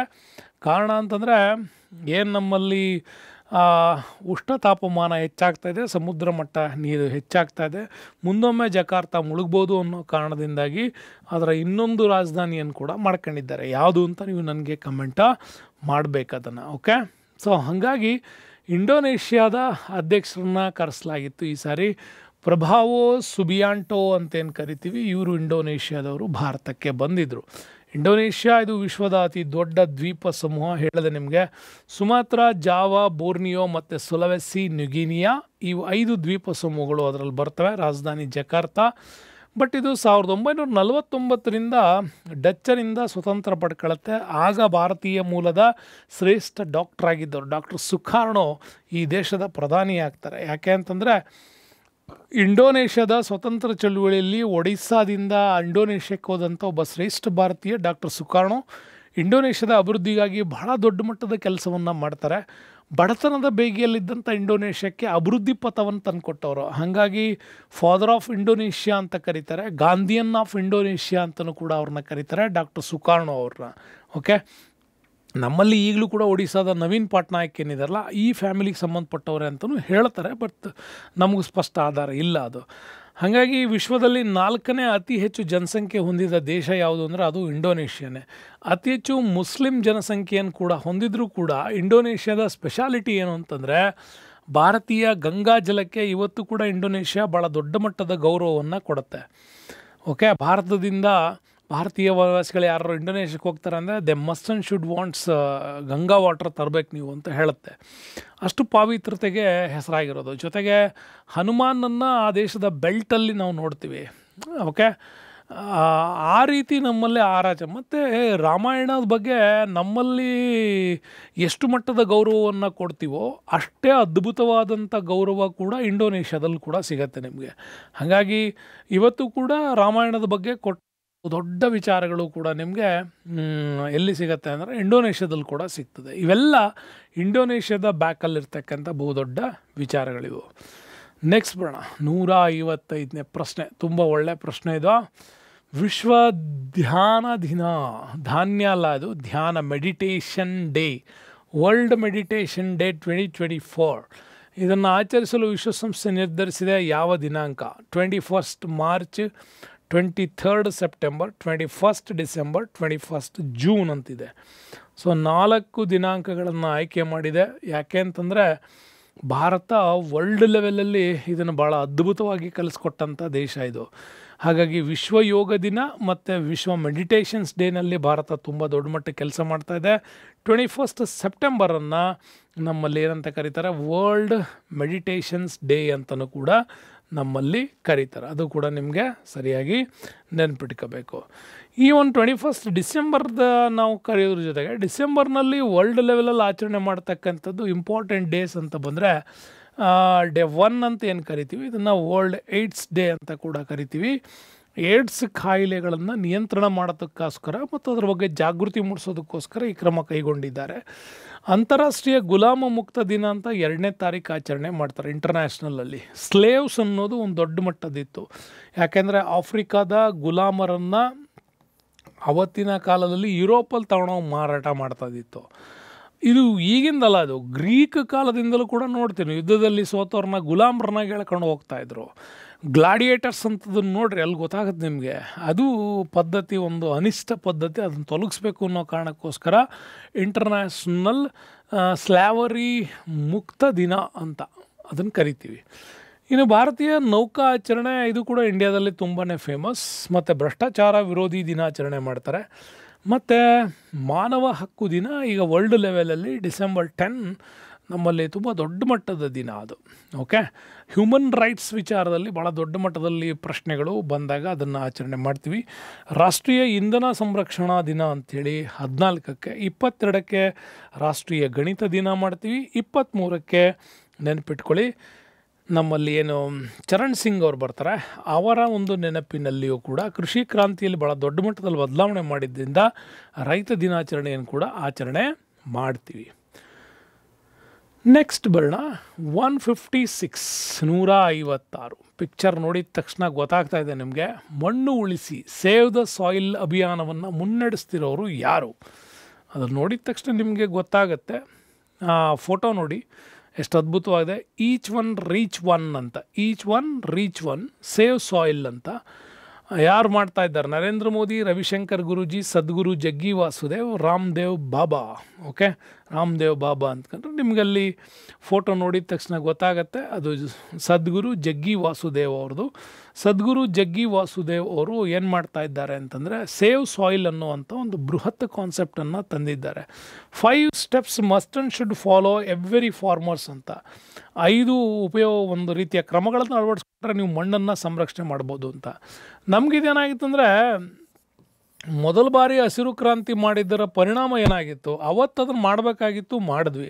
ಯಾಕೆಂದರೆ ವಿದೇಶದಿಂದ ಗೋಧಿ ಅಕ್ಕಿ ಅಂತ ತರಿಸ್ಕೊಳ್ಳೋ ಲೆವೆಲಲ್ಲಿ ನಮ್ಮ ದೇಶ ಇತ್ತು. ಬೆಳೀತಿರೋ ಜನಸಂಖ್ಯೆಗೆ ಇಲ್ಲಿ ಪ್ರೊಡಕ್ಷನ್ಸ್ ತುಂಬ ವೀಕ್ ಇತ್ತು, ಅಂದರೆ ಇಳುವರಿ ಅತ್ಯಂತ ಹೆಚ್ಚಿರಲಿಲ್ಲ. ಹಾಗಾಗಿ ನಾವು ಗ್ರೀನ್ ರೆವಲ್ಯೂಷನ್ ಮಾಡಬೇಕಾಯಿತು. ಇಂದಿರಾ ಗಾಂಧಿಯವರು ಈ ದೇಶದ ಪ್ರಧಾನಿಯಾಗಿದ್ದರು. ಆವಾಗ 4ನೇ ಪಂಚವಾರ್ಷಿಕ ಯೋಜನೆ ಜಾರಿಯಲ್ಲಿತ್ತು. ಗ್ರೀನ್ ರೆವಲ್ಯೂಷನ್ಸ್ ಅನ್ನೋ ಕಾನ್ಸೆಪ್ಟ್ ತಂದರು. ಇದರಿಂದ ಏನಾಯಿತು, ಹೆಚ್ಚು ಹೆಚ್ಚು ಉತ್ಪಾದನೆಯಲ್ಲಿ ಜಾಸ್ತಿ ಆಯಿತು, ಇಳುವರಿ ಜಾಸ್ತಿ ಆಯಿತು, ಉತ್ಪಾದನೆ ಮೇಲೆ ಸ್ವಾವಲಂಬನೆ ಸಾಧಿಸ್ಕೊಂಡ್ವಿ. ವಿದೇಶದಿಂದ ತರಿಸ್ಕೊಳ್ಳುವಂತಹ ನಾವೇನು ಧಾನ್ಯಗಳ ಪ್ರಮಾಣ ಕಡಿಮೆ ಆಗ್ತಾ ಬಂತು. ಬಟ್ ಪ್ರಾಬ್ಲಮ್ ಏನಾಯಿತು, ಇಳುವರಿಯನ್ನು ಜಾಸ್ತಿ ಮಾಡುವ ಒಂದು ಭರದಲ್ಲಿ ಮಣ್ಣು ಸಂರಕ್ಷಣೆ ಬಗ್ಗೆ ನಾವು ಕ್ರಮಗಳನ್ನು ಕೈಗೊಳ್ಳಿಲ್ಲ. ಯಾಕೆಂದರೆ ಅಲ್ಲಿ ಹೇಳಿದ್ದನ್ನು ನಾವು ಫಾಲೋ ಮಾಡಿಲ್ಲ. ಹಸಿರು ಕ್ರಾಂತಿದ್ದೇ ಪರಿಣಾಮ ಅಂತ ಹೇಳೋಕ್ಕಾಗಲ್ಲ. ಅಲ್ಲಿ ಇನ್ಸೆಕ್ಟಿಸೈಡ್ಸ್ಗಳನ್ನು ಬಳಸಿದ್ದೀವಿ, ಅಂದರೆ ಕ್ರಿಮಿನಾಶಕಗಳನ್ನು ಮತ್ತು ರಸಗೊಬ್ಬರಗಳನ್ನು ಕೂಡ ಎಲ್ಲ ಬಳಸಿದ್ದೀವಿ. ಹೀಗೆ ಬಳಸಿದ್ರಿಂದಾಗಿ ಮಣ್ಣಿನ ನಾಶ ಆಯಿತು. ಬಳಸುವ ಕ್ರಮದಲ್ಲಿ ಬದಲಾವಣೆ ಮಾಡ್ಕೊಳ್ಬೇಕಾಗಿತ್ತು. ಮತ್ತು ಅದನ್ನು ಕ್ರಾಪ್ ರೊಟೇಷನ್ಸ್ ಪದ್ಧತಿ ಇತ್ತಲ್ಲಿ. ಓಕೆ, ಕ್ರಾಪ್ ರೊಟೇಷನ್ ಅಂದರೆ ಆವರ್ತ ಬೆಳೆ ವಿಧಾನ. ಒಂದು ಏಕದಳ ಆದಮೇಲೆ ಒಂದು ದ್ವಿದಳ, ಏಕದಳ ಆದಮೇಲೆ ದ್ವಿದಳ, ಈ ಥರ. ಬಟ್ ನಮ್ಮಲ್ಲಿ ಅದನ್ನು ಮಾಡಲೇ ಇಲ್ಲ. ಹಾಗಾಗಿ ಏನಾಯಿತು, ಸಾಯಿಲಲ್ಲಿ ಹುಳಿ ಅಂಶಗಳು ಹೆಚ್ಚಾಗ್ತಾ ಬಂದಿದ್ದರಿಂದಾಗಿ ಮೊಳಕೆ ಬರಬೇಕು ಅಂದರೆ ಕೆಮಿಕಲ್ ಹಾಕೋ ಲೆವೆಲ್ಗೆ ಒಂದು ಮಣ್ಣಿನ ಯೋಜನೆ ಹಾಳಾಗ್ಬಿಡುತ್ತೆ. ಹಾಗಾಗಿ ಮಣ್ಣನ್ನು ಸಂರಕ್ಷಣೆ ಮಾಡಬೇಕು. ಸೇವ್ ಅವರ್ ಸಾಯಿಲ್ ಅಂತ ಒಂದು ದೊಡ್ಡ ಮಟ್ಟದ ಕಾನ್ಸೆಪ್ಟ್ಸ್ ಕೂಡ ಮಾಡಿದ್ದಾರೆ. ಕರ್ನಾಟಕದಲ್ಲೂ ಕೂಡ ಕಾವೇರಿ ಸಂರಕ್ಷಣಾ ವಿಚಾರದಲ್ಲೂ ಕೂಡ ಜಗ್ಗಿ ವಾಸುದೇವ್ ಅವರು ಕೂಡ ಒಂದು ದೊಡ್ಡ ಅಭಿಯಾನ ಕೂಡ, ಕಾವೇರಿ ಕೂಗು ಅನ್ನೋ ಅಭಿಯಾನದಲ್ಲೂ ಕೂಡ ಅವರಿದ್ದಾರೆ. ಸೊ ಇವೆಲ್ಲ ನಮ್ಮಲ್ಲಿ ಬಹಳ ದೊಡ್ಡ ಮಟ್ಟದ ಪರಿಸರ ಸಂರಕ್ಷಣೆಗಾಗಿ ನಡೀತಕ್ಕಂಥ ಕೆಲಸ, ಸೇವ್ ದ ಸಾಯಿಲ್ ಅನ್ನೋ ಕಾನ್ಸೆಪ್ಟ್. ಓಕೆ, ನೆಕ್ಸ್ಟ್ ಬರೋಣ. Question number 157. E Shram card ಅಂತ ಮಾಡಿದ್ದಾರೆ. ಯಾವಾಗ ನಮ್ಮಲ್ಲಿ ಡಿಜಿಟಲ್ ಇಂಡಿಯಾ ಸ್ಟಾರ್ಟ್ ಆದವು ಒಂಥರ ಕಾರ್ಡ್ ಬಂದಿಲ್ಲ, ಎಲ್ಲವಕ್ಕೂ ಕಾರ್ಡ್ಗಳು. ಹಾಗಾಗಿ ಇ ಶ್ರಮ್ ಕಾರ್ಡ್ ಅಂತ ಯಾವುದಕ್ಕಾಗಿ ಬಂದಿದೆ? ಆರೋಗ್ಯಕ್ಕಾಗಿನ, ಅಥವಾ ಶಿಕ್ಷಣಕ್ಕಾಗಿನ, ಅಥವಾ ಅಸಂಘಟಿತ ಕಾರ್ಮಿಕರಿಗಾಗಿನ, ಕೃಷಿಗಾಗಿನ ಅಂತ ನೋಡಿದ್ರೆ ಕಾರ್ಡ್ ನೋಡ್ತಿದ್ದಂಗೆ ಹೇಳ್ಬೋದು ನೀವು. ಈ Shram ministry of labour and employment ಅಂತಿದೆ. ಇದು ಅಸಂಘಟಿತ ಕಾರ್ಮಿಕರಿಗಾಗಿ ತಂದಂತಹ ಒಂದು ಲೇಬರ್ ಕಾರ್ಡ್ ಇದು, ಈ ಶ್ರಮ್ ಅಂತ. ಓಕೆ, ಸಂಘಟಿತ ಕಾರ್ಮಿಕರಿಗೆ ಅಂದರೆ ಒಂದು ನಿರ್ದಿಷ್ಟ ರೂಲ್ಸ್ ಆ್ಯಂಡ್ ರೆಗ್ಯುಲೇಷನ್ಸಲ್ಲಿ ಗೌರ್ನಮೆಂಟ್ ಅಂಡರ್ಟೇಕಲ್ಲಿ ಇವ್ರು ಕೆಲಸ ಮಾಡ್ತಾ ಇರ್ತಾರೆ. ನಿರ್ದಿಷ್ಟವಾದ ನೀತಿ ನಿಯಮಗಳಿರ್ತದೆ, ಅವ್ರಿಗೆ ದುಡಿಮೆಗೆ ತಕ್ಕಂಥ ಪ್ರತಿಫಲ, ಅದ್ರ ಜೊತೆಗೆ ಅವ್ರಿಗೆ ಎಲ್ಲ ರೀತಿಯ ಇನ್ಶೂರೆನ್ಸು, ಸೆಕ್ಯೂರಿಟೀಸ್ಗಳಿರ್ತವೆ. ಬಟ್ ಅಸಂಘಟಿತ ಕಾರ್ಮಿಕರಿಗೆ ಅದು ಯಾವುದೂ ಸಿಗಲ್ಲ. ಹಾಗಾಗಿ ಅಸಂಘಟಿತ ಕಾರ್ಮಿಕರ ಒಂದು ಸಂರಕ್ಷಣೆ ಮಾಡಬೇಕು, ಆ ಒಂದು ಅವರ ಬದುಕನ್ನು ಹಸನಗೊಳಿಸಬೇಕು. ಇಂಥ ಒಂದು ಉದ್ದೇಶಗಳಿಗಾಗಿಯೇ ಈ ಶ್ರಮ್ ಕಾರ್ಡ್ ಅಂತ ಮಾಡಿದರು.